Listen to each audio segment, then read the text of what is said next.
Okay, I think that should work now. Is that working? Oh, okay, it's working. Okay. For some reason, my mic got unplugged. And, now it's working. Okay, there we go. You guys can hear me now. You guys can hear me. Okay. Good morning, everybody. Hi. I was just checking to see if everything worked for the audio, but, it did not. So now I'm glad to know that I fixed it. I fixed it, y'all. I did the fixing, and I feel great about that. I feel great about it. Okay. Just gonna lower the music a little bit here. It sounds great. It sounds great, but I want to make sure it's not super loud. It's super loud. Super loud. Okay. Good morning, everyone. Hi. Welcome back to Storytime. Today we're going to continue reading The House of the Scorpion. I left it off kind of short last time because I was still feeling quite ill. So we're going to continue today. Last we left off, Matt got reunited with Maria, and she learned the awful truth about what really happened to her pet dog Furball, and among other things. So now we're gonna continue. It's getting interesting, y'all. Excuse me, my voice is still not. Man, that cold really knocked me for a loop because my cold really knocked me for a loop because my throat has not recovered fully since I got sick. I keep losing my voice after a while, so if the stream ends up being a little shorter than normal, just know it's because I really want to make sure that I'm not straining my voice too much so that I can keep giving you guys content. Alright, so let's get into it. Just start up my Nook, my e-reader, because I got an e-reader for most of my books. I love your books so much. Okay, let's see. I'm gonna have a sip of my tea because I have tea this morning instead of coffee. Some people are coffee drinkers, some people are tea drinkers. I drink both because I like both. Alrighty. You guys get nice and comfy cozy. Headphones are on. Butts comfortable in whatever seat you're sitting in. Let me just fix up the music a bit. You guys let me know if the music is too loud or if you can't hear me as well. I think you guys can hear me just fine, but I just want to make sure. Alright, let's get into it. Chapter 18. The Dragon Horde.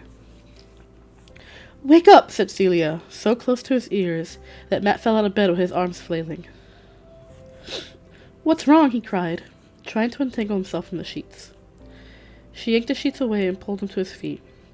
Even though Matt was as tall as Celia now, she was stronger. It must have been all those years of lugging pots of stew around the kitchen. She pushed him into the bathroom. "Should I get dressed?" Matt asked. "There's no time. Just wash your face." Matt splashed water on his face in an effort to wake up. He'd gone straight to bed after the farm patrol had brought him home. He felt sick from the bad air at the Egypt pens. He was disturbed by the conflicting images he had of the farm patrol. Before he had met them, Celia had filled Matt's head with enough stories to make his blood run cold. They were creatures of the night, she said, like the chupacabras. They infested the trails that wound out of the Ajo Mountains, and they hunted their prey with heat-sensitive goggles. Matt remembered Hugh's cold eyes if the man slammed him onto the bed of the truck. To Hugh, at that point at least, Matt was only a rat to be crushed underfoot. But once he revealed himself to be Mateo Alagran, the farm patrol had transformed themselves into good-natured boys, out for a drink at the pub with a little head-thumping for dessert. Yeah, right, Matt reminded himself. And Tom's the angel Gabriel. "Hurry up, it's important," shouted Celia from the other side of the bathroom door. Matt dried his hands and emerged. Have a quesadilla before you go." Was it Matt's imagination, or was Celia's hands shaking as she handed him the plate? "I'm not hungry," he protested. "Eat! It's going to be a long night." Celia planted herself at the table and watched as he mechanically chewed. She made him finish every bit of it. The salsa tasted funny, or perhaps it was the after-effects of the bad air. Matt still felt sick. He'd gone to bed with a metallic taste in his mouth. The minute Celia and Matt emerged from the apartment, they were met by a pair of bodyguards and hustled through the halls. It must have been very late, because all the corridors were deserted. They rushed down the front steps and along a winding path, going through darkened gardens until they reached the edge of the desert. Behind them, Matt saw the great mansion with its white pillars and orange trees decorated with lights. His bare foot crunched down on a bullhead thorn. Ow! Matt crouched down to remove the thorn. The bodyguard whisked him off the ground before he could reach his foot. Then Matt realized where they were heading.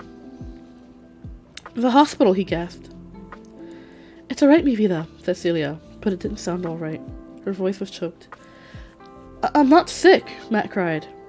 He hadn't been to the hospital since he had seen the thing on the bed. You're not sick, El Patrones, said one of the guards. Matt stopped struggling then. It was perfectly natural for them to bring him to El Patron. He loved El Patron, and the old man would want... The old man would want to see him if he was very sick. What happened? Said Matt. A heart attack, grunted the guard.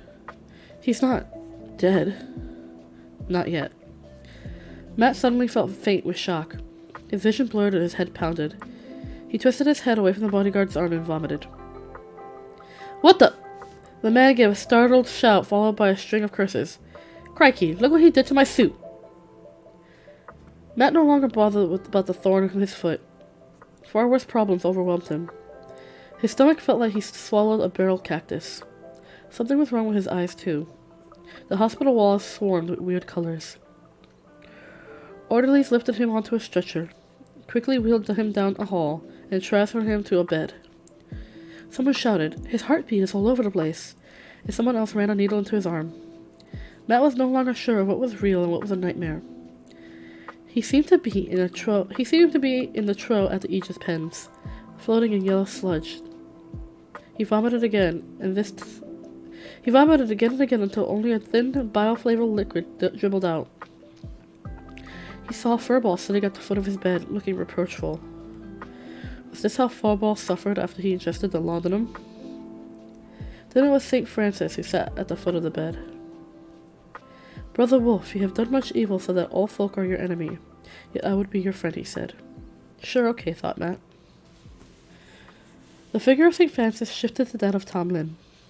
The bodyguard looked grey and haggard. He bowed his head as though in prayer, although praying was very far from the activities Matt associated with the man.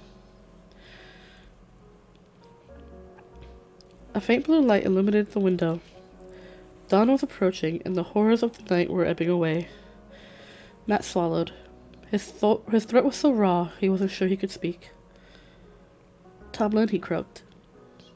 The bodyguard head snapped up. He looked, Matt couldn't quite put a name to it, both relieved and miserable.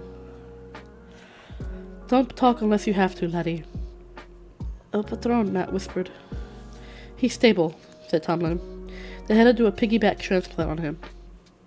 Matt raised his eyebrows. That's why they put a donor's heart next to his to regulate the beat. The heart was too small to do the job by itself. Matt understood something of the process from his science classes. When someone died in an accident, his organs were used to save the lives of sick people. If the heart El Patron got was small, it must have come from a child. Maybe that was what had depressed Tomlin. I was at Ancient Pens, Matt said, and paused to let the pain in his throat subside. Got sick. The farm patrol found me. Oh, excuse me. I'm sorry if I'm sniffling. I'm still kind of sniffly. You were in the wastelands? Tomlin exploded. Good God! No wonder your heart went wonky. There's a witch's brew of chemicals in that soil. I want you to promise me never to go there again. Matt was overwhelmed by the bodyguard's anger. How was he to know where the dangers were when no one told him? His eyes began to leak tears in spite of his effort not to appear cowardly. Heck, I'm sorry, said Tomlin. I shouldn't yell at you when you're down. Look, you did a daft thing, nosing around the Egypt pens, but maybe it wasn't such a bad mistake. They do say Guardian Angel guides the step of idiots. The man looked speculatively at Matt. as though he wanted to say more. Sorry, whispered Matt. And so you should be. Celia's been wearing a groove into the floor outside for hours. Do you feel up to a little weeping and wailing? If you take a thorn out of my foot, croaked Matt. The bodyguard yanked back the covers and found the problem at once. Bloody idiots, growled under his breath. Can't find anything unless it has a bullseye painted around it. He pulled out the thorn and swabbed Matt's foot with rubbing alcohol. Matt wanted badly to ask him questions. Do you feel sorry about killing 20 children, for instance? And why were you angry about Furball when you did something far worse? But it took more confidence than Matt had to confront Tomlin. Weeping and wailing was exactly what Celia had in mind. She lamented over Matt until he felt hysterical. Still, it was nice to be loved. Even better, she stood up to the hospital orderlies like a tigress. He's not needed here anymore, she cried in both English and Spanish. Matt was loaded onto a stretcher and carried back through the fresh, cool dawn air to Celia's apartment. She tucked him into bed and stood guard over him for the rest of the day. El Patron's piggyback heart performed valiantly, but it was clear the old man had passed a kind of milestone. He no longer purred around restlessly in his motor-driven wheelchair. Physical therapist worked his arms and legs to keep the muscles from wasting away, but something vital had gone. Once El Patron would have roared with laughter when Tomlin described how his enemies in the U.S. and Absalom government had been disgraced or met with strange accidents. Now he merely nodded. Such pleasures were beyond El Patron now, and he had few enough left at the age of 148. Tomlin had treasures brought from the vast hoard of gifts the old man had amassed. El Patron ran his gnarled fingers through a box of diamonds and sighed. In the end, they're only rocks. Matt, who spent much time by El Patron's bed these days, said, They're very beautiful. I no longer see the life in them. The fire that made men go to war for them is gone. And Matt understood that what El Patron missed was not the beauty of the stones, but the joy he once took in owning fine things. He felt very sorry for the old man, and didn't know how to comfort him. St. Francis says, is it good to give stuff away to the poor, Matt suggested. The change that came over El Patron then was extraordinary. He drew himself up in the bed.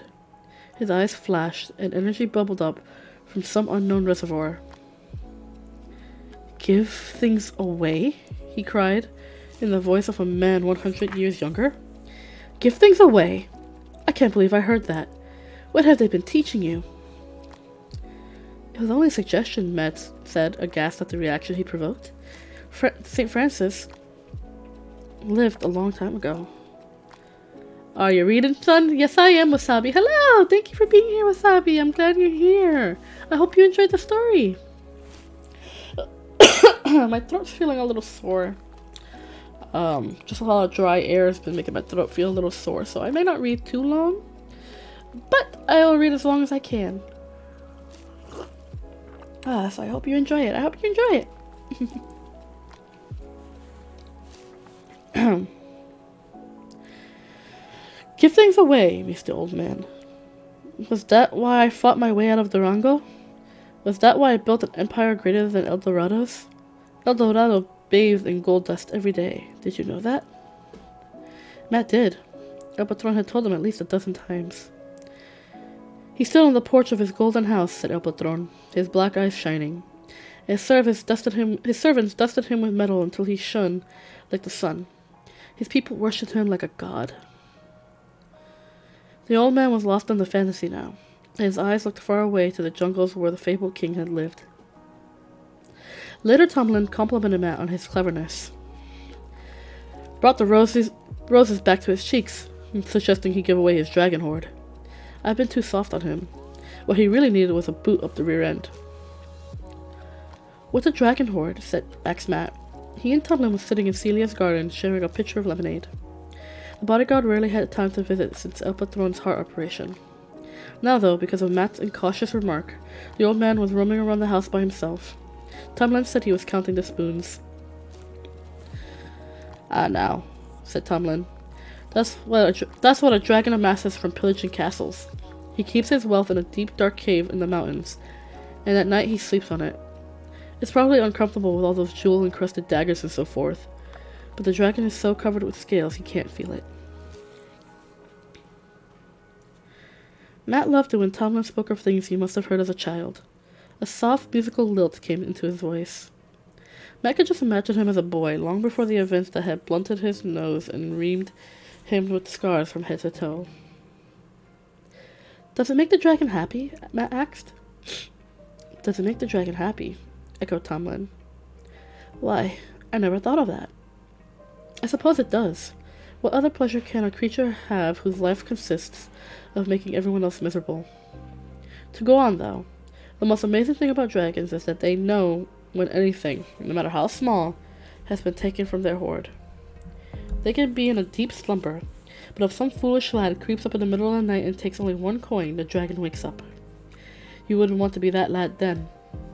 The dragon burns him right down to a lump of coal, and tosses him onto a heap with the other lumps of coal who made the mistake of trying to steal from a dragon hoard." Bees hovered over the banks of flowers in the warm afternoon sun. Normally, Celia preferred growing vegetables, but recently she's taken an interest in flowers. Black-eyed Susans climbed on one of the walls, and a passion flower vine decorated another. Foxgloves and larkspurs formed a tidy bed framed by other plants Matt didn't recognize. Some were sensitive to light, so Tomlin had constructed a latticework arbor.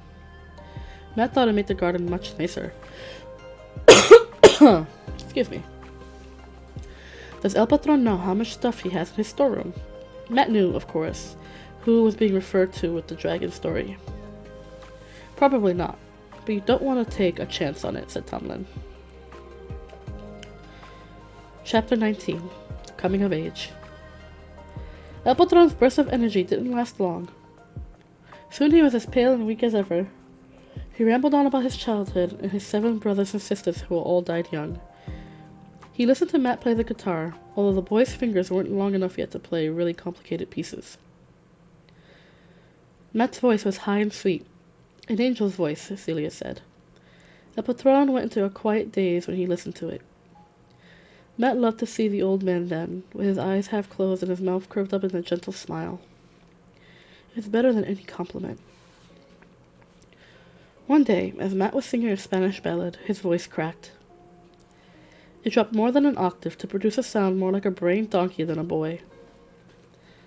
Embarrassed, he cleared his throat and tried again. At first the song went smoothly, but after a few moments the same thing happened again. Matt stood up in confusion. So it has happened, murmured El Patron from his bed. I'm sorry. I'll ask Celia for cough drops, said Matt. You don't know what's wrong, do you? You're so cut off from the rest of the world, you don't know. I'll be okay tomorrow. The old man laughed, a dry, dusty sound. Ask Celia or Tomlin to explain. Just play for me without singing. That's good enough. But when Matt asked Celia later, she threw her apron over her face and burst into tears. What is it? What's wrong? Cried Matt, thoroughly alarmed. You've grown up, wailed Celia from behind the apron. Isn't that okay? Matt's voice, to his horror, boomed out like a bass drum. Of course it is me, that said Celia, wiping her eyes with the cloth and putting on an unconvincing smile. It's always a shock when a little lamb sprouts horns and turns into a big, handsome ram. But it's a good thing, darling. It really is. We must have a party to celebrate.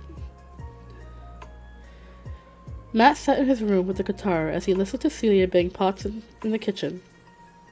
He didn't believe it was a good thing to grow up. He could read Celia's moods no matter how many smiles she produced. He knew that underneath she was upset, and he wanted to know why. He'd become a man. No, that was wrong. Since he wasn't a boy to begin with, he couldn't turn into a man. He was an adult clone. An old memory resurfaced of the doctor telling Rosa that clones went to pieces as when they got older. Matt no longer feared that he would actually fall apart. But what did happen? Matt felt his face for the first hint of whiskers. There was nothing except a couple of bumps left over from his last bout of acne. Maybe it's a mistake, he thought. He attempted the ballad again and made it through only the first line before his throat betrayed him. It was extremely disappointing. His new voice wasn't nearly as good as the old one. I wonder if Maria's voice will change too, he thought. The party that night was subdued. Celia and Tomlin sat in a courtyard with glasses of champagne to celebrate Matt's new status. As a special treat, Matt was allowed one too, although Celia insisted on watering it down with lemonade. Fireflies Matt had ordered from a catalog pulsed across the warm, humid garden. A heavy odor filled the walleted space from Celia's new and somewhat creepy plants. She said that she had ordered them for a curandera in Atzland. A sudden thought struck Matt. How old am I? He asked, holding out his glass for a refill. Celia, ignoring a frown from Tomlin, poured him lemonade instead of champagne. I know I don't have a birthday like humans, said Matt, but I was born. Or something like it. You were harvested, said Tomlin. His speech was slurred. He had polished off a bottle by himself, and Matt realized he had never seen the bodyguard drink alcohol before. I grew inside a cow. Did she give birth to me like a calf? Matt saw nothing wrong with being born in a stable. Jesus had found it perfectly acceptable. You were harvested, repeated Tomlin. He doesn't need the details, Celia said. And I say he does, roared the man, slamming his fist on the picnic table. Both Celia and Matt flinched. There's been enough damn secrecy around this place. There's been enough damn lies. Please, Celia said urgently, placing her hand on Tomlin's arm. The cameras. The cameras can go to blazes for all I care. Take a look, you lying, spying wretches. Here's what I think of you. The man made an extremely rude hand gesture at the black-eyed Susan's lines covering one wall. Matt had copied that gesture once and had been yelled at by Celia. Please, if you won't think of yourself, think of us. Celia had gone on her knees by the bodyguard's bench. She clasped her hands the way she did in prayer. Tomlin shook himself like a dog. Ah, it's the drink talking. He grabbed the remaining champagne bottle and hurled it against the wall. Matt heard the fragments shower over the black-eyed Susans. I'll tell you this much, lad. He hauled Matt up from the shut of his shirt. Celia watched with a pale, frightened face. You were grown in that poor cow for 9 months, and then you were cut out of her. You were harvested. She was sacrificed. That's the term they use when they kill a poor lab animal. Your stepmother was turned into ruddy T-bone steaks. He dropped Matt, and Matt backed away out of reach. It's all right, Tomlin, Celia said gently. She eased onto the seat beside him. It's not all right. The man buried his head with his arms on the table. We're bloody lab animals to this lot. We're only well treated until we outlive our usefulness. They won't get their way forever, Celia whispered, putting her arms around him.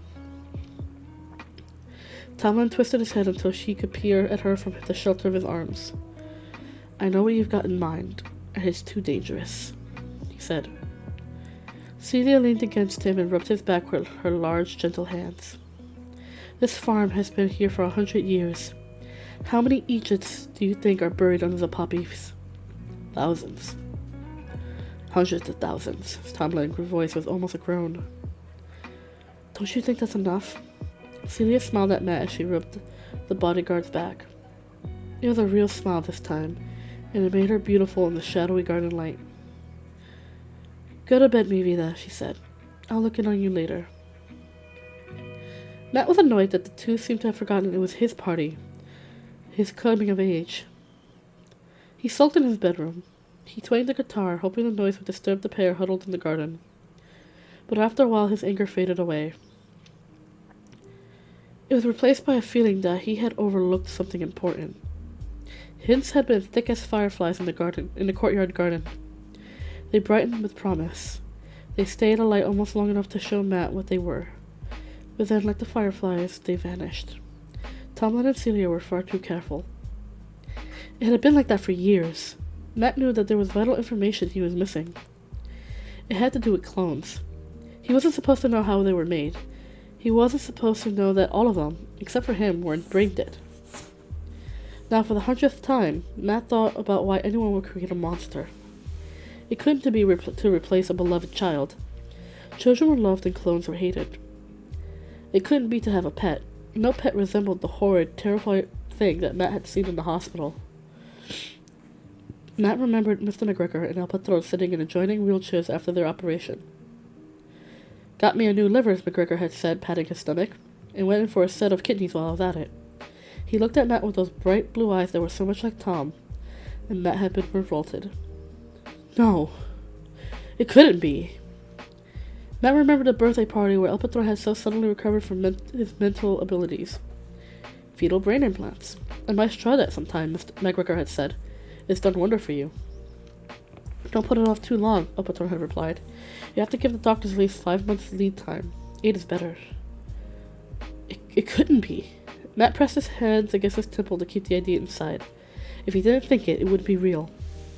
But it slipped through his fingers anyway. McGregor had created a clone so that he could have transplants when he needed them. The thing in the hospital had every reason to howl. And what was the source of El Patron's fetal implants? Or the piggyback heart that kept his old leaky one going? The evidence was all there. Only Matt's blindness kept him from seeing the truth, and his unwillingness to think about it. Oh god, excuse me, I gotta blow my nose. Also, I had to move my chat box. I forgot to do that. Let me just scoot you guys over here. There we go. Perfect. Perfect. Now I'm gonna blow my nose real quick because, oh, it's getting kinda stuffy over here. Just one moment.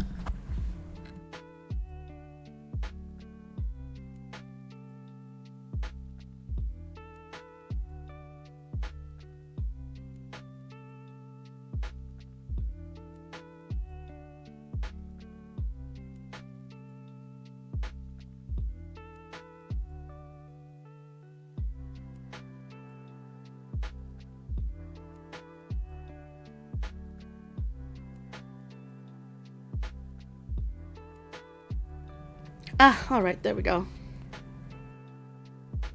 Ugh. I'm sorry if you heard any of that. Like I got that worst post-nasal trip and it is killing me. Ugh. Okay. There we go. The evidence was all there. Only Matt's blindness had kept him from seeing the truth, and his unwillingness to think about it. He wasn't stupid. The clues had been there all along. The truth had been too overwhelming to bear. But El Patron too had created clones to provide himself with transplants. He was exactly the same as McGregor. No, not the same.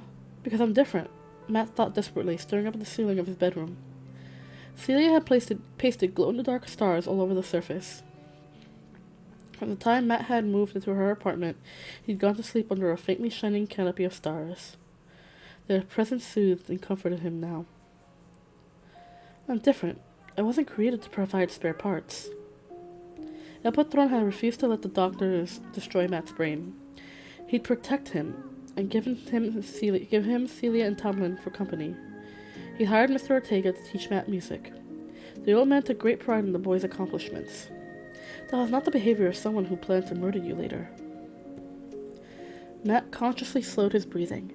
He had been panting like a bird trapped inside a room. Matt had seen birds die of panic when they couldn't beat their way through a closed window. He had to think the situation through, reason it out. It was clear, whatever had happened to the other poor clones, that Matt wasn't meant to be one of them. El Patron was moved by a motive very different from McGregor's. It was, the boy realized, simple vanity. When the old man looked at Matt, he saw himself, young, strong, and the sound of mind. It was like looking into a mirror. The effect wouldn't be the same if Matt was a drooling, blubbering thing on a hospital bed. There we go. Matt clutched the pillow the way he'd hugged his stuffed animals before he was too old for such things. He felt like he'd been yanked back from a high cliff. There was still the terrible fate of the other clones to consider. My brothers, he thought. He trembled as he tried to recall his devotion to the man who created him. El Patron loved him, but he was evil. A more evil, vicious, and self-serving man could hardly be imagined. Esperanza had written in her book, On the Land of Opium. Matt had hurled the book away violently when he read that, but Matt had been a boy then. He was a man now, or something like it. Excuse me. Men, Tomlin often told him, had the courage to look at things in the eye. "You have a fever!" cried Celia when she and Tomlin came to say goodnight. She hurried off to make herbal tea. Tomlin stood and watched from the doorway. The silhouette of the guard looked menacing, and Matt remembered he killed 20 children with a bomb intended for the English Prime Minister. The man seemed to soak up the faint starlight from the ceiling. When Celia returned with the tea, Tomlin shrugged and said, "In answer to your question, lad, you're 14 years old." Then he went off to his room in El Patron's heavily guarded wing of the house. Chapter 20. Esperanza. Matt woke up sick and feverish. He felt as if a boulder was resting on his chest. The only way he could roll it off would be to learn that his fears were unfounded. He could ask Celia, but she'd be afraid to answer. Matt felt the pressure of unseen eyes on him. Someone could be watching through the cameras, or the spy room might be empty. He had no way of knowing. Felicia could be in there, wrapped in a fur coat, eagerly searching for a way to destroy him. As for Tomlin, Matt didn't know how to bring up the subject. "By the way, is anyone planning to coming up to the T-bone steaks?" Even more terrifying was the bodyguard's possible answer. "You hit the nail on the head there, laddie. I always say you were as bright as a button." How much truth could he endure? Matt's mood lightened, though, after getting up. A hot shower and a breakfast of French toast helped drive away the fear. It made no sense for El Patron to lavish education on someone who was only valued for his parts. Transplants didn't need straight A's. Matt went to the stables and ordered a safe horse. A ground fog hung over the poppy field as he rode through. It was common in the early morning when the water sprinklers misted the cool air from next to the soil. The sun would burn it off later, but now it formed a milky sea that reached halfway up Matt's legs as he sat astride the horse. It was a wonderful feeling to move through this fog with only the horse's back and head showing. It was like swimming through an enchanted lake. I'm 14 years old, Matt thought. I'm an adult. It made him feel strong and adventurous. Medieval princes went to war when they were 14, or even younger. The oasis was shadowy and cool. Recent rains had filled the pool up until it lapped at the edge of the grape arbor. Matt dragged the metal chest to higher ground.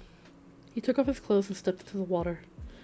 Tomlin, who let Matt do quite a few dangerous things, had discouraged swimming here because the bottom was murky with unexpected depths. To Matt, the danger was part of the attraction. He dog-paddled across the pool. Shoals of tiny fish darted away from his hands. He reached the shore and pulled himself onto a rock by the creosote bush. He shivered slightly. The day would soon heat up, but for now the desert air was chill with night. Matt looked up at the sky. It was such an intense blue, it almost hurt his eyes. The rain had washed out the dust, leaving the air so clean and pure that it was like breathing in light. The sense of enchantment grew stronger. What was to keep him from climbing these mountains and going south to Aztlan? It was a poor country, according to Celia, and yet her face lit up when she spoke of it.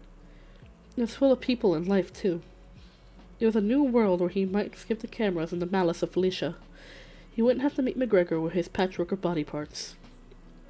But would he want to live without Celia and Tomlin? Or Maria? Matt's spirits rose still higher as he thought about traveling through those gray-brown mountains. He didn't have to make the decision yet. El Patron could live for years. Would live for years, the boy assured himself. After all, the old man had the finest doctors of the world.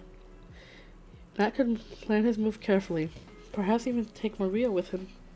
The sick fears of the previous night had vanished, and he felt like a king, Matt the conqueror. He swam back across the river. The sun was beginning to flood the little valley as he unpacked Tomlin's books and maps. Now he saw the use of them, and he intended to study them carefully for his future escape.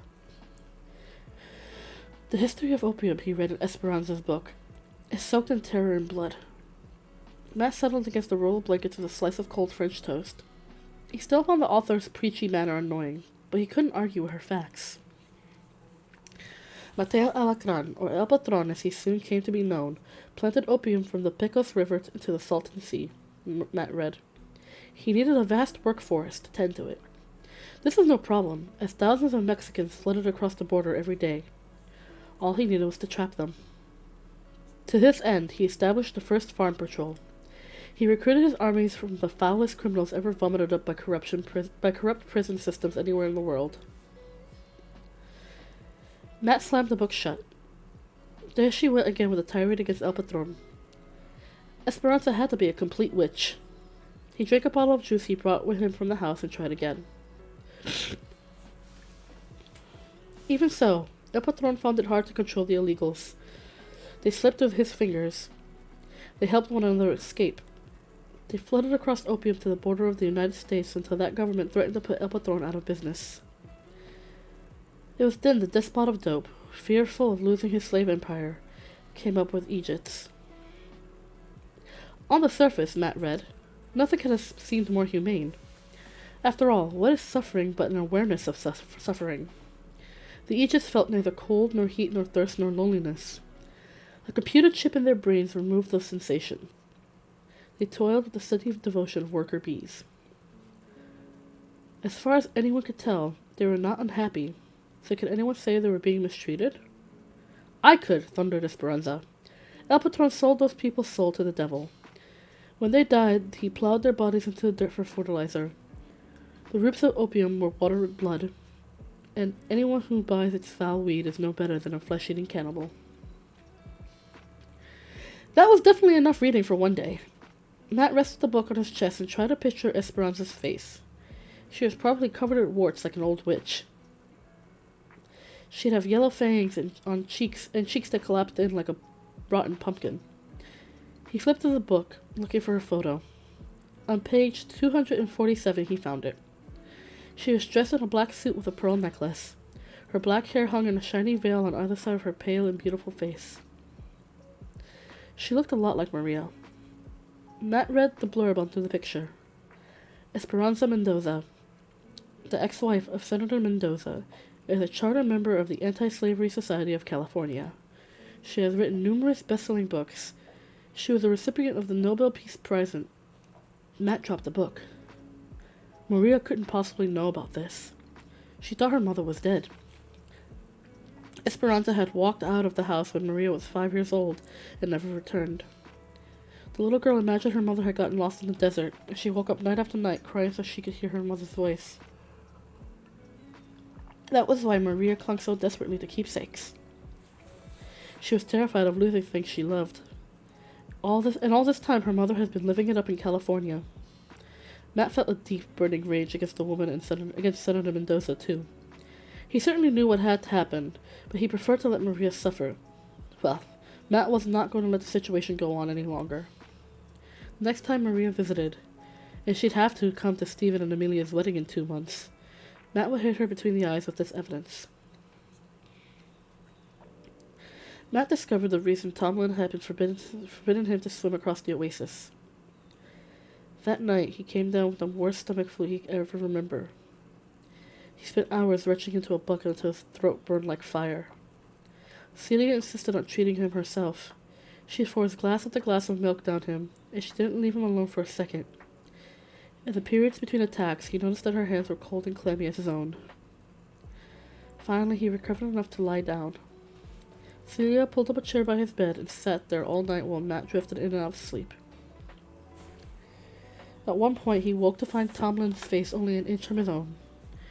The bodyguard straightened up and said, "His breath smells of garlic." Why wouldn't it smell of garlic, Matt thought drowsily. Practically everything Celia cooked was loaded with it. "I warned you not to try this. We have to talk," said Tomlin to Celia. "I'll get the dosage right next time," she said. "Do you want to ruin everything? Maybe your plan won't work out. We need a backup," Celia said. "You'll kill him." She looked at the secret camera. I'll die rather than let that happen." The voices stopped. Matt tried to stay awake, to see whether they would reveal more. but he was too weak. The illness left Matt nervous and headachy for days. Just when he thought he was getting better, another bout of nausea occurred. The second attack wasn't as bad as the first, so it seemed that he was fighting off the disease. He did wonder why Celia didn't call for the doctor, but he was grateful at the same time. It would have meant a trip to the hospital, and Matt wanted to avoid that at all cost. When he had recovered sufficiently, he resumed spending his days at Elpatron's side, listening to the old man ramble.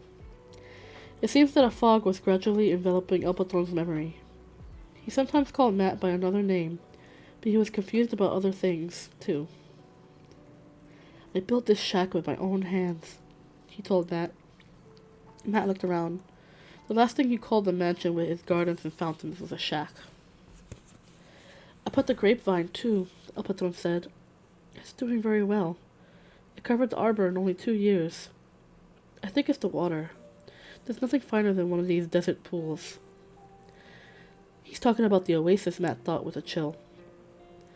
Elpatron must have been the person who lived there long ago. The shack had fallen down, but the grapevine was still doing very well. "Is that the place behind the hole in the rock?" Matt asked, to be sure he was correct. "Of course, Felipe," Elpatron snapped. "You climb through that hole every single day." He fell into another reverie, his eyes seeing things no one else could. "This is the most beautiful place in the world," he said with a sigh. "If there's a heaven, and I'm allowed inside, I'm sure this pool and grapevine will be there." Then he wandered off into an even older memory. Elpatron's voice was filled with wonder as he described the hacienda where he had attended the fiesta so long ago. "They had a fountain," Elpatron marveled. "The water sounded like music, and there was a statue of a little angel in the middle. He looked so cool and clean. And you can't imagine the food, Felipe. Tamales, as many as you want, and barbecued ribs. There were chilis rellenos and moro crabs flown in from Yucatan, and a whole table of caramel puddings, each with his own little dish." Matt felt sure if there was a heaven, it contained moro crabs flown in from Yucatan and a table covered with caramel puddings. But then Elpatron's voice became sad. "Mama brought my little sisters to the fiesta. She carried one and the other held onto her skirt, and they followed behind. My little sisters caught typhoid and died in that same hour. They were so small they couldn't even look over the windowsill. No, not if you stood on tiptoe." It struck Matt that Elpatron was a lot nicer when he remembered the past. He seemed kinder and more vulnerable. Matt still loved the old man, but there was no question that he was evil. "Who's Felipe?" Matt asked Celia in the large wood-burning kitchen of the mansion. "You mean the sauce cook or the gardener?" she said. "It must be someone else. Elpatron's always calling me that." "Oh no," murmured Celia, pausing from the pie dough she was rolling out. "Felipe was his son. He died almost 80 years ago." "Then why?" "Some people are like that, mi vida. First they get older and older. Then they stop and get younger and younger. Elpatron believes he's about 35 years old now, so he thinks you're his son, Felipe. He can't possibly know who you really are. Because I won't exist for another 100 years. "That's right," replied Celia. "So what should I do?" "Be Felipe for him," Celia said simply. Matt went to the music room and played the piano to calm his nerves. If Elpatron's mind was slipping, it means he was ready for another dose of fetal brain implants. That means an embryo. Matt's brother was growing inside a cow. Could embryos understand death? Could they be afraid? Matt crashed into a rendition of the Turkish March by Mozart, playing loud enough to make a servant drop a tray in the hallway outside. When Matt finished, he played it again and again. The orderliness of Mozart made him feel as though he had control of his own life. It transported him beyond the stifling world of the mansion. More and more he wanted to escape. Once the possibility had occurred to him at the oasis, the longing returned until it became a constant ache. He felt trapped like a worm in a nut. Esperanza's book has opened his eyes to the horror of the empire Elpatron had built, and he had seen for himself the low, dark dwellings of the Egypts that were no better than coffins. He could run away through the gray-tinged mountains that ring the oasis. he could go to Atzlin. Tomlin had given him a chest full of maps and food for that very reason. Matt was sure of it. But he couldn't leave before Stephen and Amelia's wedding. Maria would be there. He couldn't go without seeing her. Hi, Jack. Hello. I'm doing great. I'm doing fine. How are you doing today? I hope you're doing well, and I hope you're enjoying the story. Alright, I'm gonna get back to it. I just need my tea. I'm a little nasally today because my nose is still stuffy. When it gets colder, the air gets drier, and it gets so blech. I need to invest in a humidifier or something. Ugh. But otherwise, I feel perfectly great. I feel fine. I hope you're doing well today. I hope you're feeling better. I hope you're feeling well. Okay, chapter 21, Blood Wedding. The mansion seethed with activity. Potted orange trees were dragged in and placed around the perimeter of the salon. The scent of their flowers filled the house. The garden were planted with jasmine, honeysuckle, and baby's breath. So many powerful perfumes made Matt queasy. His stomach hadn't felt right since the swim at the oasis. Excuse me. The freezers adjoining the kitchen filled up with ice sculptures. Mermaids, lions, castles, and palm trees swirled with mist when Matt looked inside.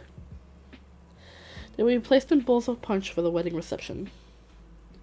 The old curtains and rugs were packed away, and new ones in white, pink, and gold took their place. The walls were repainted, the red tile roofs cleaned and polished. The house began to look like a giant birthday cake covered with frosting. Matt skirted around the edge of these festivities. He knew he'd be confined to Celia's apartment during the party. Big deal, thought Matt, scuffing his shoes along a newly laid stretch of white carpet. He didn't want to go to the stupid wedding anyway. Everyone had known for years that Stephen and Amelia were going to get married. Alpathorn had decreed it.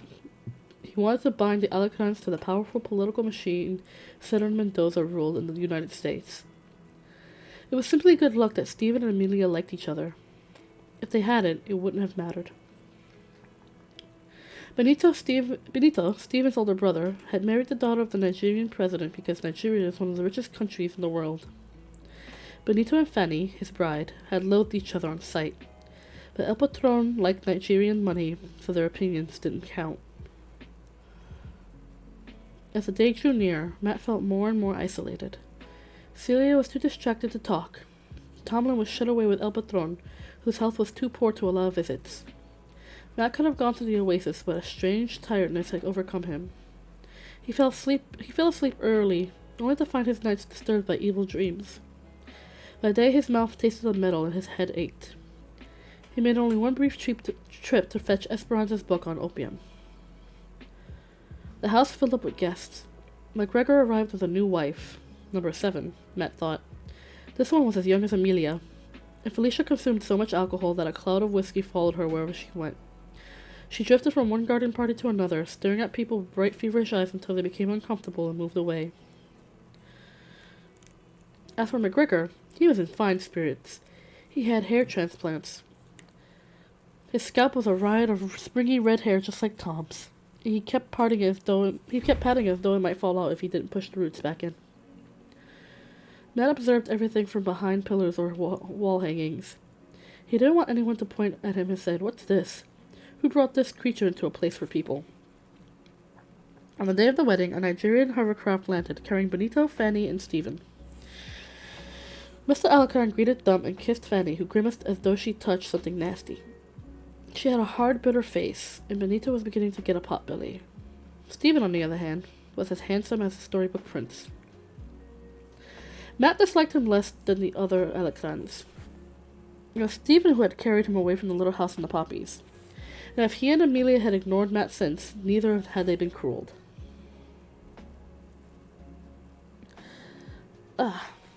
Matt watched the milling crowd of guests and recalled their names, business connections, and scandals. He thought he understood the Alicran Empire every bit as well as Stephen. For the 100th time, Matt felt the gulf that separated him from humanity. All these people were here to honor Stephen. No one would even honor Matt, nor would he ever marry. A familiar hovercraft landed, and Matt's heart leapt to his throat. The guests turned towards the landing pad and craned their necks to see the bride. Amelia didn't disappoint. She was dressed in a shimmering blue gown, surrounded by a cluster of little girls as attendants. Each carried a basket of rose petals, which she tossed in handfuls at the crowd. Matt thought they made a pretty picture until he realized the little girls were Egypt's. Everyone applauded as the bride was led up to the stairs by the salon by Senator Mendoza, but Matt had no eyes for them. The only person he cared about stepping out of the hovercraft without any fanfare at all. No one noticed Maria slip through the crowd, or that she wasn't going in the same direction as her sister. Matt understood, though, and he worked his stealthy way around the edge of the crowd to the music room. Most people shunned the music room. The servants only entered when they cleaned, and Felicia had stopped playing altogether. The room was Matt's territory and thus tainted. He closed the door behind him and went straight to the closet. Maria was waiting in the secret passage. "At last!" she cried, flinging her arms around him. "Have you missed me?" "All the time," he said, hugging her back. "I thought about you every day. I wanted to write, but I didn't know how." "I'm in an awful convent," she said, disengaging herself and flopping down on the floor. "Oh, it's not too bad. I just don't fit in. I want to do charity work in town, but the sisters wouldn't let me. Imagine! They think they follow the teachings of St. Francis, but they'd curl up and die rather than wash a bigger sores." "I wouldn't like to wash a bigger sores either," said Matt. "That's because you're a wolf. You gobble them up instead." "I'd find a healthy bigger first," said Matt. "You're not supposed to eat any of them. Tell me what you've been up to." "Gosh, the other girls are boring. They don't do anything but read love comics and eat chocolates." Maria snuggled against Matt, and he felt amazingly good. He realized he was happy and that he hadn't been for a long time. "Love comics?" he inquired. "Wolves wouldn't find them interesting. Tell me what you've been watching on TV. We aren't allowed TV unless it's a show to improve our souls." "I don't have a soul," said Matt. "I think you do," said Maria. "I've been reading modern church doctrine about ecology. According to recent studies, people think St. Francis was the first ecologist. They say he preached to animals because they had little souls that could grow into big ones. With work, even a sparrow or a cicada wouldn't make it into heaven. Or hell," said Matt. "Don't be negative." Then Maria was all for her new ideas and the arguments she had with the morals and structures at the convent. She moved on to how she liked gardening but hated harvesting the poor little plants, and how she was top in math but had her grades lowered when she sunbathed naked on the roof. She seemed to have stored up months of conversation and couldn't wait to let it all out. Matt didn't care. He was content to sit there in the dark with her head leaning against his chest. "Oh, but I've done all the talking and I haven't let you say a word," Maria cried at last. "That's one of the things I do penance for all the time. Except that no one at the convent listens to me like you do." "I like listening to you," said Matt. "I'm going to shut up now, and you're going to tell me what you've been doing." She put her arms around him, and he smelled her perfume, a warm and somehow exciting scent of carnations. Matt never wanted to move again. I think my cat's just knocked out something. I'll check that later.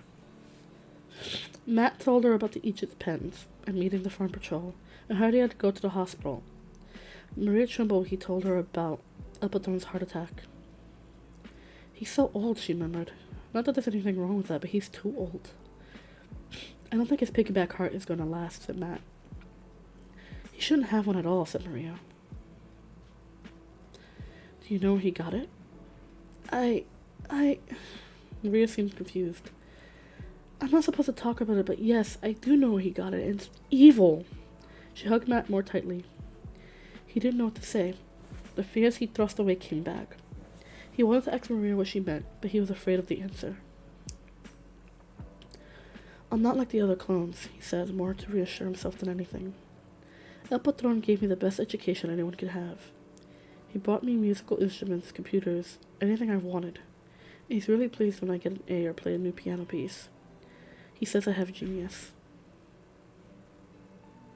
Maria said nothing. She snuggled her face into his chest, and from the dampness, Matt guessed she was crying. Great. What's she crying about? He wouldn't bother. Matt stepped very carefully over this point. if I wasn't going to live very long. That's true, she said in a watery voice. Of course it's true, said Matt firmly. I've had better schooling than even Stephen. Someday I can help him run the estate, from behind the scenes, of course. Opium is a big country, and it takes a lot of work to control it. Benito's too dumb, and Tom is, well, a lot of things. For starters, El Patron can't stand the sight of him. Maria stiffened. He likes him better than you think. Tom doesn't even belong in the family. He's only here because El Patron refuses to give things up once he's laid claim to them. That's a lie, said Maria hotly. Tom's one of the heirs, and he's not stupid. I never said he was stupid, only corrupt. He's considered good enough to marry me, said Maria. What?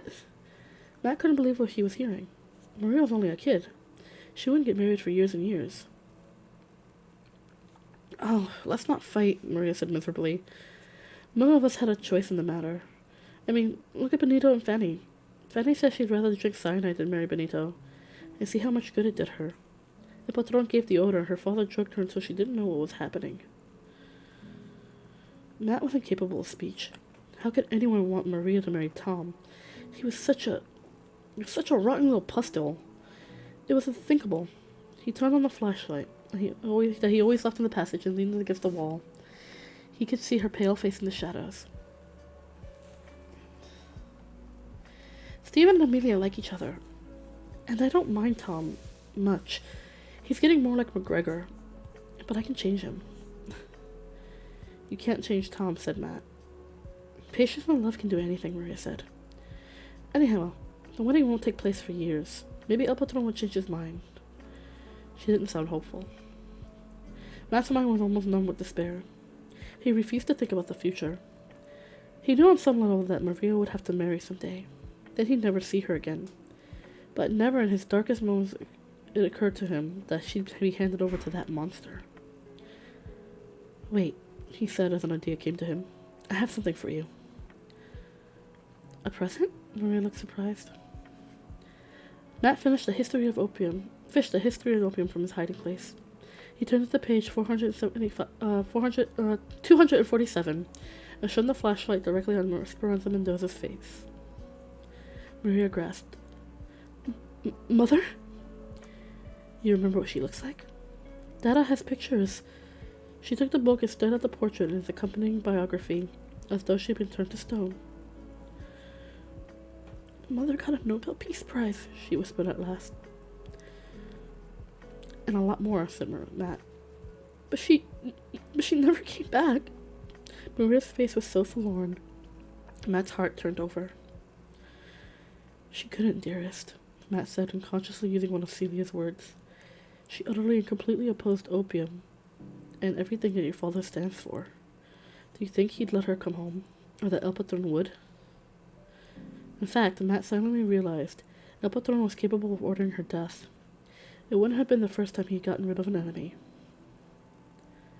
She never even wrote me a letter, murmured Maria. Don't you see? Your father would have destroyed any message he sent. But you can contact her now. Your convent, where is it? In Atchelen, at the mouth of the Colorado River. It's in a town called San Luis. I've read your mother's book, said Matt, taking a history of opium from Maria's cold hands and laying it on the floor. He held her hands to warm them up. She said the Atslanos don't like opium and will do anything to destroy it. Someone at the convent could send a message to your mother. I'm sure she wants to find you, and I'm sure she'll keep you from marrying Tom. And take you where I'll never see you again, thought Matt with a lump in his throat. But it didn't matter. He was going to lose her in any case. The important thing now was to save her. I have to go now, Maria said suddenly. Amelia will be asking for me. When will I see you again? The wedding's tomorrow, and I won't have a second to myself. I'm maid of honor. Will you be able to come? Matt laughed bitterly. Maybe if I disguised myself as an Egypt flower girl. I know, it's horrible.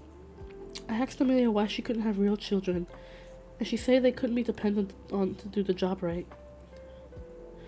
You know I won't be invited, said Matt. Everything's so unfair, Maria sighed. If I could, I'd skip the wedding and stay with you. Matt was touched by her offer, although he knew there wasn't a chance of it happening. I'll wait for you here, he said. Do you want to take the book? No, I can't guess what Dada would do if he found it.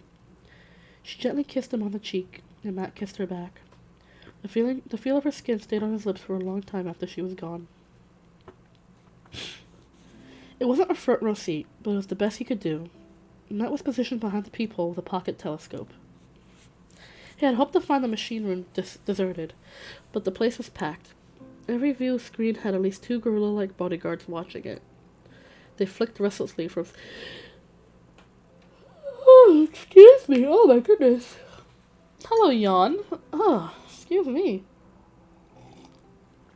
Ah, let me have some tea. Wake myself up. Ugh.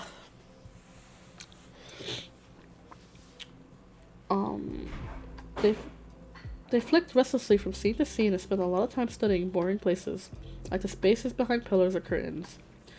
Matt wondered whether they'd seen him hiding there on other occasions. But as the wedding ceremony drew closer, the men's attention was concentrated on the salon. An altar had been erected, and the priest was prowling back and forth to one side. The Egypt choir was lined up like a mechanical toys, and someone was sitting at Matt's piano. Matt adjusted the eyepiece of the telescope. It was awkward to use at a peephole, and his neck was beginning to ache. Excuse me. He saw Mr. Ortega. He felt sorry for the dusty little man. He'd gone beyond Mr. Ortega's skill level long ago, but Matt had covered for him. He feared the music teacher would suffer the same fate as Rosa if El Patron found out. Oh my god. Ugh, my nose is stuffy. I'm sorry. Ugh. On another screen, Matt saw El Patron sitting on the front row, attended by Tomlin and Daft Doll, looking bunchy in suits. Amelia waited in her dressing room. She wore a white gown with a long train embroidered with pearls and carried by the girl Egypts. Celia said the gown had been owned by a Spanish queen 300 years before. The Egypt faces reminded Matt of the winged babies perched on the pillars throughout the house. Their eyes were as lifeless as marbles. Ah! Ah!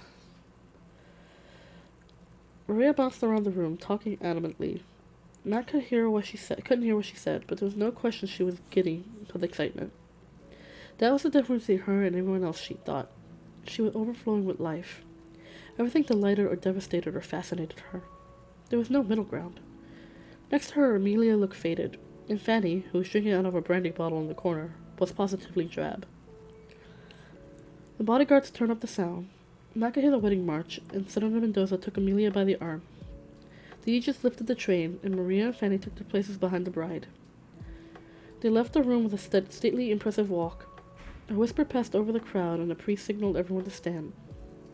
Stephen waited at the altar with Benito and Tom. For a moment, all Matt could see was his lying face. What he saw was not what you got with him. Under that angelic exterior was the boy who shot a helpless child with a pea shooter, who had pulled chairs out from under El Viejo, who'd nailed frogs to the lawn so they could be devoured by herons. He didn't want to leave anything vulnerable around Tom. A bodyguard blocked Matt's view for a moment. He cursed under his breath. The next thing he saw was Amelia approaching the altar on her father's arm. Maria had a tight grip on Fanny to keep him from swaying. Benito's wife was almost as loaded as Felicia, who was being held upright by Mr. Alacran. What a family, thought Matt. The women were alcoholics, Benito was as dumb as a guppy, and Tom was a moral black hole. Stephen was okay, though. Even the Alacrans couldn't strike out 100% of the time. Now Amelia was given away by her father. Stephen placed a ring on her finger and lifted her veil for a kiss. They were married for better or for worse, in sickness and in health, till death should them part. But maybe they wouldn't have to part, thought Matt. Maybe they'd all wafted up to heaven together to a special wing reserved for the Alacrans. They'd have moral crabs and caramel pudding and a vat full of whiskey for Felicia. Bloody hell, it's the old vampire, swore one of the bodyguards. Matt pressed his eye to the peephole. He was so startled he dropped the telescope. He saw, far away but hideously clear, old Ed Patron jerk up over his wheelchair. The old man clutched his heart and tipped forward. Tomlin scrambled to catch him. Mr. Alacran yelled for him. Willem and several other doctors who had recently taken up residence in the house shoved their way through the crowd. They knelt around El Patron, completely hiding the old man. They reminded Matt of the vultures huddling over an antelope. Bodyguards streamed out of the machine room, and a moment later Matt saw them on the screens. They rushed to the salon and herded the wedding guests out. Tomlin suddenly rose from the huddle with El Patron in his arms. Matt saw with horror how small and withered the old man was. He looked like a dry leaf clutched to the bodyguard's chest as Tomlin was hurried out with the doctors in his wake. The salon was deserted except for Stephen and Amelia, who were standing alone and forgotten at the altar. Chapter 22. Betrayal. Oh, I'm sorry. I'm sniffling so much. Oh, I hate it. I hate it.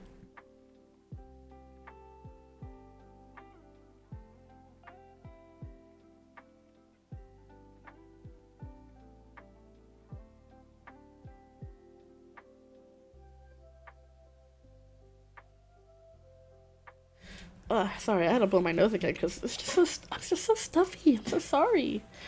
Ugh. Oh, man. Alright. What should I do? What should I do? Whispered Matt, hugging himself and rocking back and forth in the dark passageway. He loved El Patron. He wanted to be with him at the hospital to watch over him and urge him back to health. But at the same time, Matt remembered Maria saying that she did know the source of El Patron's transplants. And it's evil.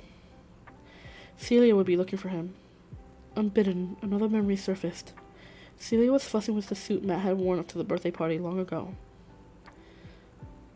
If anything bad happens, she said, I want you to come straight to me. Come to the pantry behind the kitchen. Behind the kitchen. What do you mean, bad? Matt had asked. I can't say. Just promise me you'll remember. And even longer ago, Matt remembered Tom was speaking to him soon after the rescue from the Rosa. I'll tell you this. El Patron has his good side and his bad side. Very dark indeed is his majesty when he wants to be. When he was young, he made a choice, like a tree does when it decides to grow one way or another. He grew large and green until he shadowed over the whole forest, but most of his branches are twisted. So many hints, so many clues. Like a pebble that starts an avalanche, Matt's fears shook loose more and more memories. Why had Tomlin given him a chest full of supplies and maps? Why had Maria run from him when they found McGregor's clone in the hospital? Because she knew. They all knew. Matt's education and accomplishments were a sham. It didn't matter how intelligent he was. In the end, the only thing that mattered was how strong his heart was.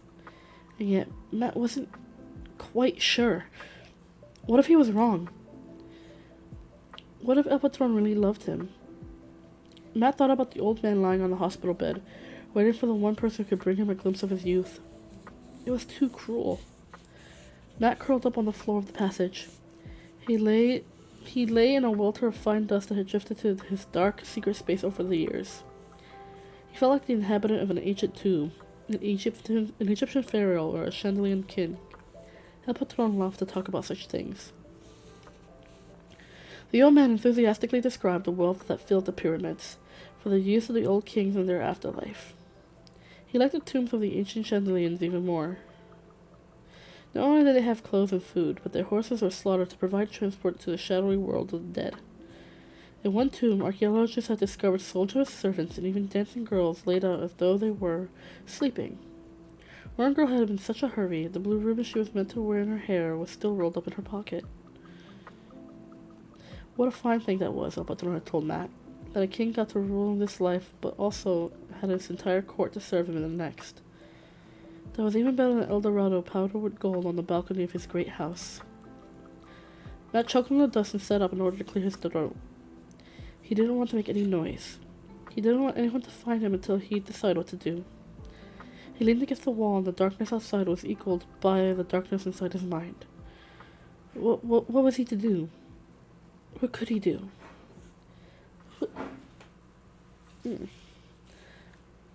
Footsteps running up the passage made him jump to his feet. He saw a flashlight bobbing in front of the slight figure. Maria, he whispered. Oh, thank heavens! I was afraid you'd gone somewhere else to hide, she whispered back. hide, he said. They're looking for you everywhere. They tore up Celia's apartment and they've been through every room in the house. They sent bodyguards to comb the stable and fields. Matt held her by the shoulders and looked closely at her face. In the dim light, he saw her face was wet. Why are they looking for me? You have to know. Tomlin says you were too clever not to figure it out. Matt felt turned to stone. The bodyguard evidently gave him more credit than he deserved. Matt hadn't figured it out, not really until a few minutes ago. I'm supposed to be throwing a hysterical fit in my room. Amelia says I'm always getting hysterical. She says you're only the latest addition to Furball, but she's wrong. You're not a dog. You're so much, much more. Ordinarily, Matt would have been thrilled by Maria's words, but the situation was too dire for happiness. Tomlin says you have to stay put for now. He's going to spread a rumor that you've taken a safe horse to the north of the United States. He says that should keep the farm patrol busy. Matt felt dazed by all that was happening. He couldn't seem to get his mind working. How's El Patron? He asked. Why do you care? Said Maria passionately. You should pray that he dies. I can't, murmured Matt. And it was true. No matter how treacherous El Patron had been, Matt loved the old man. No one was closer to him in the whole world. No one understood him better. You're exactly like Tomlin, said Maria. He says El Patron is like a force of nature. A tornado or a volcano or something. He says you can't help being awestruck even when you might get killed. I think it's all rubbish. What am I supposed to do? Said Matt. He felt drained of willpower. Stay here. I'll go through the hysterical fit everyone's expecting. When it gets dark, I'll come back for you. Where can we go? Said Matt. He could only think of the oasis, but it was a long way without a safe horse to carry them. To Dada's hovercraft, said Maria. Matt's eyes widened. You know how to fly?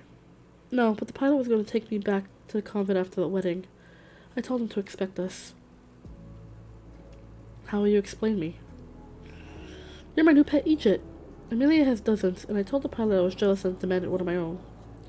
Maria had to cover her mouth to keep the giggles from spilling out in the dark passage. Nobody ever asks questions about Egypts. Just part of the furniture. Matt slept most of the time he was waiting. He was tired from the illness that had overcome him recently and exhausted by all that had happened. He woke, parched and thirsty, and realized he had no water. The passageway was dry and dusty. Matt swallowed, trying to soothe his burning throat. His throat hurt all the time these days, with or without water. He found the machine room stuffed with bodyguards. Every view screen was being watched, and Matt realized there wasn't a single safe place in the house. He couldn't go out for water. He began to worry about Maria. How had she gotten past him before, and how would she get back in? He leaned against the wall, sunk in the deepest despair. Time passed slowly. Matt thought about the lemonade Celia always left in the fridge. He imagined the juice sliding down his throat. Then, because the air had gone colder, he thought about hot chocolate instead. Celia made it with cinnamon. One of his earliest memories was of her hands holding a cup to his lips and of a wonderful spicy aroma swirling around his head. Matt swallowed painfully. It didn't help to think about drinking when you couldn't do it. Long ago he'd seen a dead Egypt in the poppy fields. Tomlin said the man had died of thirst. Matt wondered how long it had taken. He heard footsteps. He sprang up and was immediately swept with dizziness. He must be more dehydrated than he thought. I'm sorry, I forgot about water. Maria thrusted a bottle at him, and Matt snatched it and drank it ravenously. How's El Patron? He asked after he drained the bottle. Better, unfortunately. You sound like you don't want him to get well. Of course I don't. Keep your voice down, said Matt. If he lives, I can come out. No, you can't. He needs a new heart if he's going to survive, and there's only one place to get it. Matt put his hand out to keep from swaying. It was one thing to understand his fate, and very different to hear Maria say it out loud. El Patron loves me, he said. Maria made a small impatient noise. He loves what you can do for him. We don't have time to waste. Here's an Egypt uniform to wear. Tomlin got it for me. Remember, you can't say a word if we meet anyone. Matt quickly changed clothes. The uniform reeked of sweat and a chemical odor that woke his evil memories in Matt. The wastelands, he thought. The person who wore this had lain in the fields on still nights when the air near the Egypt pens had gone bad. Here's your hat, said Maria. She went up to the passage. They were moving away from the music room and past El Viejo's old apartment. Matt wondered who was living there now, or perhaps it had been sealed up. A lot of the mansion was, but you couldn't count on a place being empty. They came to a stretch where Matt had been unable to find a peephole. Maria shined the flashlight along the wall. There's nothing here, said Matt. Wait! She slid a piece of red plastic over the flashlight. The walls turned the color of dried blood. It made the place look darker and more sinister. The air suddenly seemed stale, like a tube that hadn't been opened for a very long time. There! Cried Maria. In the middle of the wall, where Matt could have sworn nothing had been there a minute ago, was a red glowing patch. He bent close. The patch disappeared. You're in the beam, said Maria. Matt stepped back and the patch appeared again. It reminded him a little of the stars Celia had pasted on his bedroom ceiling. It was a different color, though, and it wasn't a star. It's a scorpion, he cried. The mark of the alacran, said Maria. Tomlin told me about it. It shows up only in red light. What does it mean? I hope it's a way out. Matt put out his hand to touch the scorpion, and Maria grabbed his arm. Wait! I have to explain something. I've been going in and out of the passage from El Patron's bedroom. The view screens can't see in there, according to Tomlin, but they can watch everything around it. You couldn't escape from there. Matt was hypnotized by the red scorpion. It seemed to shimmer with a life all its own. This is another way out, said Maria. I thought this passage was built so El Patron could spy on people. Of course he did spy on people. Tomlin said he called it his private soap opera. But El Patron really made the tunnel to escape from his enemies. He has a lot of enemies. I know, said Matt. The problem is, I don't know whether you want to take this chance. What? Matt said impatiently. It works only for El Patron. That's to keep enemies from sneaking in. When he presses his hand against the red scorpion, the wall opens, and he can get in and out of the house without being seen. The escape room goes to the hovercraft landing field. But if the wrong person touches the scorpion, it sends a lethal jolt of electricity through the arm, and the whole passage filled with poison gas. At least that's what the Tomlin says. He hasn't tried it. Matt stared at Maria. This is your plan to rescue me? Well, it might work, she said. Tomlin says the scorpion recognizes the fingerprints and DNA of El Patron, and you're his clone. Matt suddenly felt lightheaded. She was right. He was El Patron's clone. His fingerprints would be the same, his DNA identical. If you're wrong, he told Maria, we'll die. We'll die together, dearest. Matt's heart jolted when he heard dearest. I can't let you do it. I'll go alone. I have a secret hiding place. The Oasis? Said Maria. You'll never make it there ahead of the farm patrol. So she even knows about that, Matt thought. Tomlin must have told her everything. I can try. So can I, she said, getting that mullish look in her eyes Matt knew too well. Either you press that scorpion and we escape together, or we stay here and starve together. I'm not leaving you. Not now or ever. I love you, said Matt. I love you too, said Maria. I know that's a sin and I'll probably go to hell for it. If I have a soul, I'll go with you, promised Matt. He would thrust his hand against the glowing scorpion before he could change his mind. He felt a strange sensation, like 100 of tiny ants crawling up his arms. The hair on the back of his hand stirred. Run, it's not working, he yelled. Instead, Maria grabbed him. A door slid back before them, and a long, dark tunnel was revealed.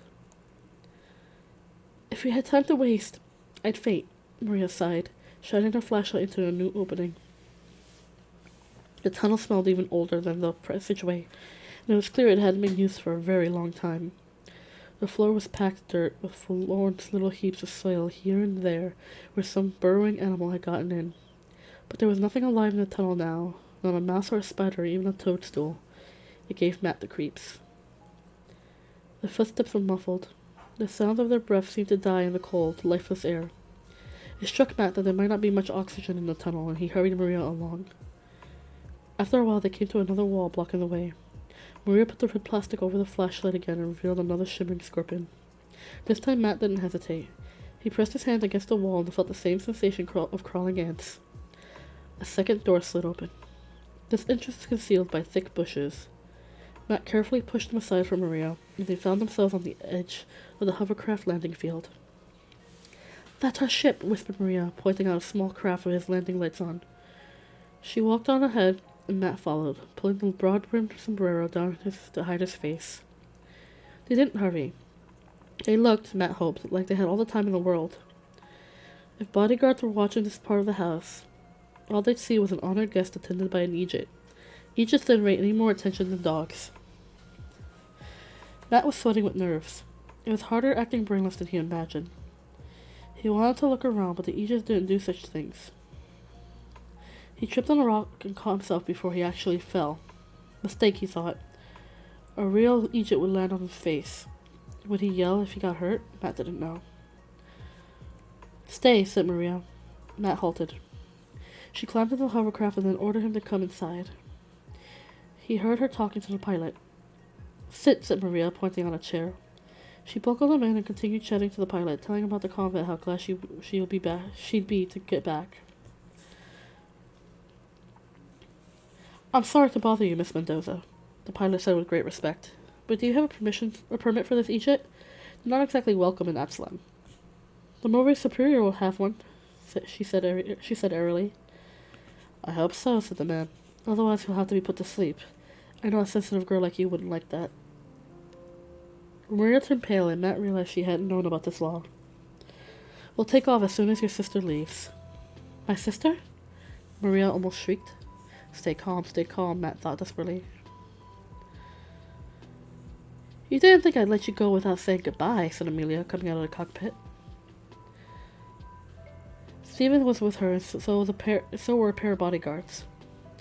Matt sat perfectly still, his head bowed, as the bodyguards took up positions in the front door. He couldn't think of another thing to do. "Amelia, how nice," said Maria without any enthusiasm. "I really don't think the Mother Superior wants an Egypt at the convent," said Amelia. "Stay out of this. Why should I help you indulge in another do-good project? Honestly, you're like the laughingstock of the convent. Like you were wanted to care for lepers. The nuns laughed themselves silly over that. There aren't any lepers in Absalom. They'd have to import them. And now you want to rescue a clone." "Egypt," said Maria quickly. "Clone," said Stephen, coming forward and pulling off Matt's hat. He dropped it as though he touched something foul. Matt looked up. There's no point pretending now. "I forced Maria to do it," he said.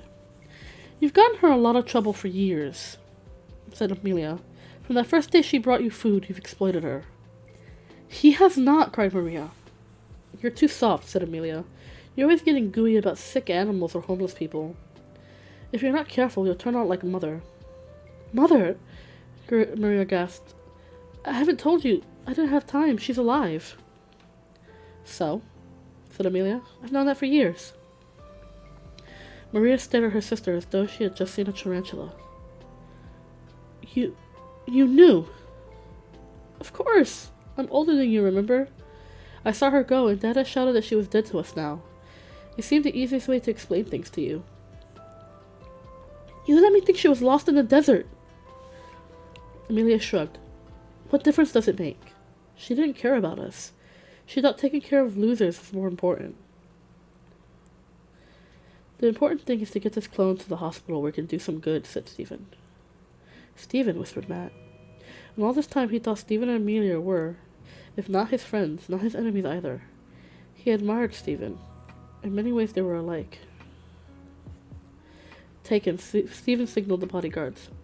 "Wait!" shrieked Maria. "You can't do this! Matt's not an animal!" "He's livestock," said Stephen with a cold smile. "The law is very clear. All clones are classified as livestock because they've grown inside cows. Cows can't give birth to humans." "I won't let you do this! I won't let you!" Matt threw herself at the guards, and they'd rather sheepishly ducked their heads to avoid her blows. The pilot grabbed her from behind and pulled her away. I'll call Willem, Stephen said, heading for the cockpit. I can see we'll need sedatives before we get sent back to the convent. Amelia, help me! Help him! Screamed Maria, but no one paid her the slightest attention. Matt walked between the bodyguards. He hadn't a hope of fighting them off, and he didn't want Maria's last image of him to be of a terrified farm animal being dragged off to slaughter. He turned to look at her, but she was too busy struggling with the pilot to notice. The bodyguards held Matt's arms, but didn't insist on carrying him.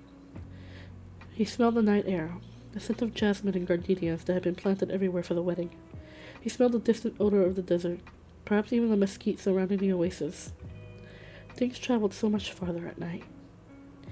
He saw the fantastic gardens of the big house, the statues of babies with wings, the orange trees festooned with lights. This was his last night on Earth. He wanted to remember everything. Most of all, he wanted to remember Celia and Tomlin, and Maria. Would he ever see them again? Or, if he was denied heaven, would he wander through the nights like La Llorona, searching for something that was forever lost? Age 14. Chapter 23. Death. Matt was strapped to a bed in a room full of alarming machinery. 2 guards sat outside the door, and another 2 waited by the window, which was covered by iron bars. He was utterly terrified. This is where they had kept McGregor's clone. This is where the bad things happened. If only I escaped when I had the chance, he thought. Everything was ready for me. Tomlin gave me maps and food and showed me how to climb mountains. I didn't understand. I didn't want to understand. He was sick with dread. Every noise in the hall made him try to free himself. At one point, Willem and 2 strange doctors appeared and proceeded to poke Matt's stomach and take his blood. They untied him so that he could pee in the bottle, and Matt took the opportunity to run. He got only about 6 feet before being tackled by one of the guards. Fool, fool, fool, Matt told himself. Why didn't I escape when I had the chance? After a while, Willem and the other doctors returned to discuss Matt's health. It has mild anemia, said one of the doctors. Its liver functions are a little off. Is it cleared for a transplant? Inquired Willem. I see nothing against it, said the strange doctor, appearing at the chart. They left Matt alone with his fear and imagination. What was Maria doing now? They would have drugged her, as Fanny had been drugged before she was forced to marry Benito. Perhaps Felicia had been given laudanum at the beginning, to keep her obedient. One day there would be another grand wedding for Maria and Tom. Maria would have to be propped up as she walked towards the altar. I can't save her, thought Matt, but perhaps he'd done one thing that could rescue her. Maria knew about her mother now. She could call for help. And Esperanza, if Matt knew anything about the woman who wrote a history of opium, would descend on the convent like a fire-breathing dragon. The door opened and a pair of bodyguards entered and proceeded to untie Matt. Now what, he thought. It couldn't be a good sign. Nothing was good anymore. Not for him. The bodyguards kept a tight hold on Matt's arms and led him down the hall to a room unlike any he had seen in the hospital. It was decorated with fine paintings, elegant furniture, and carpets. At the far end, next to a tall window, was a small table with a teapot, cups, and a silver plate of cookies. And next to it lay El Patron in a hospital bed. He looked extremely frail, but life still sparkled in his jet black eyes. In spite of himself, Matt felt a wave of affection. Come closer, mi vida, said the whispery old man. Matt approached. He saw more guards standing in the shadow and Celia in a beam of light from a gap in the curtains. Matt braced himself for a stormy scene, but she was dry-eyed and grim. Sit down, mi vida, said El Patron, indicating a chair by the table. As I remember, you like cookies. I did when I was 6 years old, thought Matt. What was going on here? Cat got your tongue? The old man said. It's like the first time we met, when Celia rescued you from the chicken litter. He smiled. Matt didn't. He had nothing to be happy about. Ah, well, sighed El Patron. It always comes to this in the end. My clothes forget about the wonderful years I give them. The presents, the entertainment, the good food. I don't have to do it, you know. Matt stared ahead. He wanted to speak, but his throat had closed up. If I were like McGregor, a good farmer but a foul human being, I would have had your brain destroyed at birth. Instead, it pleased me to give you a childhood I never had. I had to grovel at the feet of the ranchero who owned my parents' land for every damn sack of cornmeal. Celia said nothing. She might have been carved out of stone. But once a year that changed, said El Patron. During Cinco de Mayo, the ranchero had a celebration. I and my 5 brothers went to watch. Mama brought my little sisters. She carried one and the other held onto her skirt and followed behind. Matt knew this story so well he wanted to scream. El Patron slipped into it effortlessly, like a donkey walking along a well-worn path. Once he got going, nothing could stop him until he reached the end. The old man spoke of the dusty cornfields and purple mountains of Durango. His bright black eyes saw beyond the hospital room to the streams that roared with water 2 months of the year were dry as a bone the rest of the time.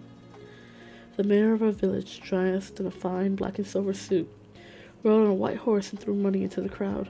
How we scrambled for the coins, how we rolled in the dirt like pigs. But we needed the money. We were so poor we didn't have 2 pesos to rub together. On this day, the ranchero gave a great feast. We could eat all we wanted, and it was a wonderful opportunity for people who had stomachs so shrunken that chili beans had to wait in line to get inside. One year during that feast, my little sisters caught typhoid. They died in the same hour. They were so small they couldn't look over the windowsill. No, not even they stood on tiptoe. The room was deathly still. Matt heard a dove calling from the roof of the hospital. No hope, it said. No hope, no hope. During the following years, each of my 5 brothers died. 2 drowned, one had a burst appendix, and we had no money for the doctor. The last 2 brothers were beaten to death by the police. There were 8 of us, said El Patron, and only I lived to grow up. Don't you think I'm owed those lives? El Patron spoke so sharply, Matt jolted up in his chair. The story wasn't ending the way he expected. There were 8 of us, the old man cried. We should have all grown up, but I was the only survivor. I am meant to have those lives. I am meant to have justice. Matt tried to stand. He was shoved back down by the bodyguards. Justice, said Celia. It was the first words she had spoken. Hold on. There we go. You know what it's like, El Patron whispered, his strength deserting him now after his outburst. You came from the same village. You've had many lives, said Celia. Thousands of them are buried under the poppies fields.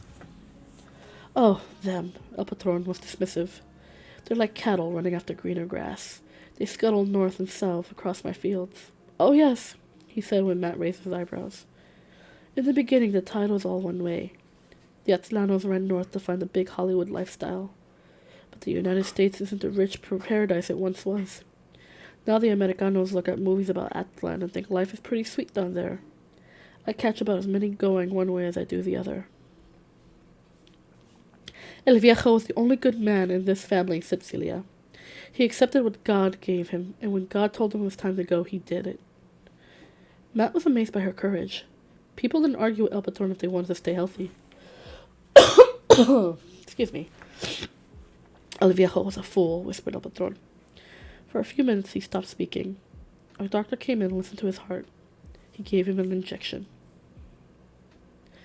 The operating room is ready, the doctor said in a low voice. Matt was swept by an icy wave of terror. Not yet, murmured the old man. 10 more minutes, said the doctor. El Patron seemed to have gathered his strength for a last effort. I created you, mi vida, as God created Adam. Celia sniffed indignantly. Without me, you would never have seen a beautiful sunset or smelled the rain approaching on the wind. You would never have tasted cool water on a hot summer day, or heard music or known the wonderful pleasure of creating it. I gave you these things, mi vida. You owe me. He owes you nothing, said Celia. Matt was afraid for her. El Patron was capable of destroying a person who angered him, but the old man merely smiled. We make a fine pair of scorpions, don't we? Speak for yourself, said Celia. Matt owes you nothing, and he's going to pay you nothing. You can't use him for transplants. The guards stirred when they heard this. The doctor looked up from the monitor he was watching. When you had your first heart attack, I poisoned Matt with foxglove from my garden, said Celia.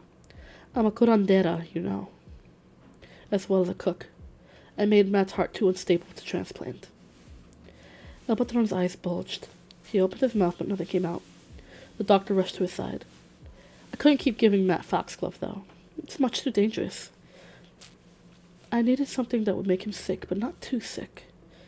Then someone told me about monarch butterflies. Matt sat up, only to have the bodyguard's hands tighten on his shoulder. He knew about the monarchs. Tumblin had talked to them in the garden about it, the night of Matt's coming-of-age celebration. The air had been heavy with perfumes, some pleasant, some not, from Celia's flowers she had become interested in. She pointed out the black-eyed Susans, larkspur, foxglove, and milkweed, and Tomlin was stirred when she mentioned milkweed. It's fed upon by monarch butterflies, he said. They're clever little boogers, fill themselves up with poison so nothing can eat them. Matt had paid no attention to this remark at the time. Tomlin was always coming up with facts he got out of the nature books he read so slowly and carefully. I needed something like poison in the monarch butterflies, said Celia, breaking into Matt's thoughts. So, I began feeding him arsenic. Arsenic! The doctor cried. Arsenic creeps into the whole body, Celia went on, her eyes as cold as the eyes of a snake. It grows into the hair.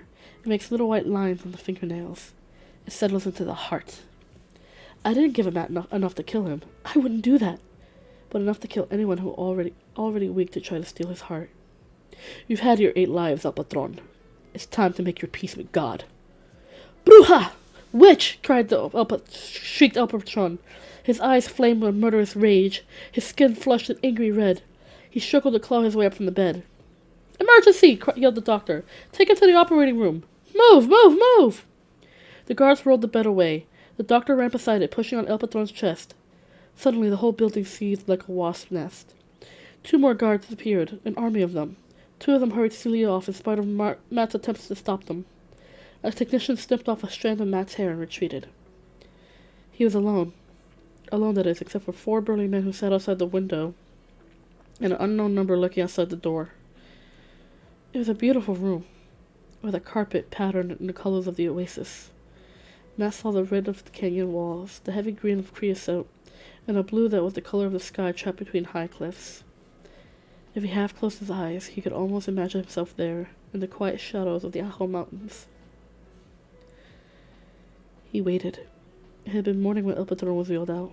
Now it was afternoon. The panic had died down outside, and the halls were nearly silent. The hospital went about its business without involving the prisoner in the elegant drawing room. Matt finished the tea and ate all the cookies. He felt utterly exhausted. Everything had been turned upside down, and he didn't know whether El Patron's death would mean safety or exactly the opposite. Matt studied his arms and wondered at the arsenic that lurked inside. When mosquitoes die if they bit him, could he kill things by spitting on them? It was an interesting thought. Matt had discovered that no matter how terrified he had been at first, it wasn't possible to stay terrified. It was as though the brain said, okay, that's enough, let's find something else to do. Matt thought about Maria instead. She was probably back at the convent. He didn't know what she did there, aside from eating chocolates and sunbathing naked on the roof. What a crazy thing to do. What? Lemmy, come on, don't be rude. Excuse me.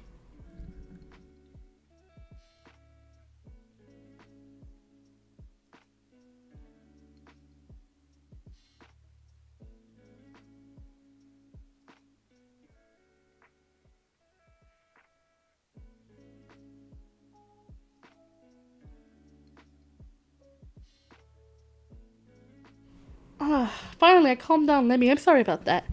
Lemmy's been pretty weird lately. He's been really quiet until he's not. So let's keep going. Let's keep going. What an interesting thing to do. Matt's face turned warm as he thought about it. He'd seen paintings of fat, naked goddesses from Rome in his art classes. He thought they were nice, but no one ran around like that in real life. Or did they? He didn't know how people behaved in the outside world. Anyhow, Maria had gotten into trouble for it. Excuse me, dry throat.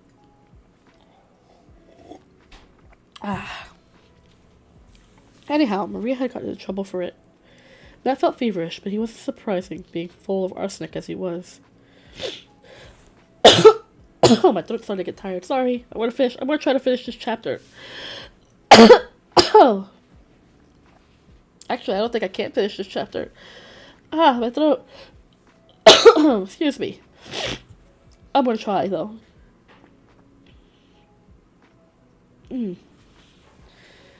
Matt felt feverish, but it wasn't surprising, being full of arsenic as he was. He wondered what other stuff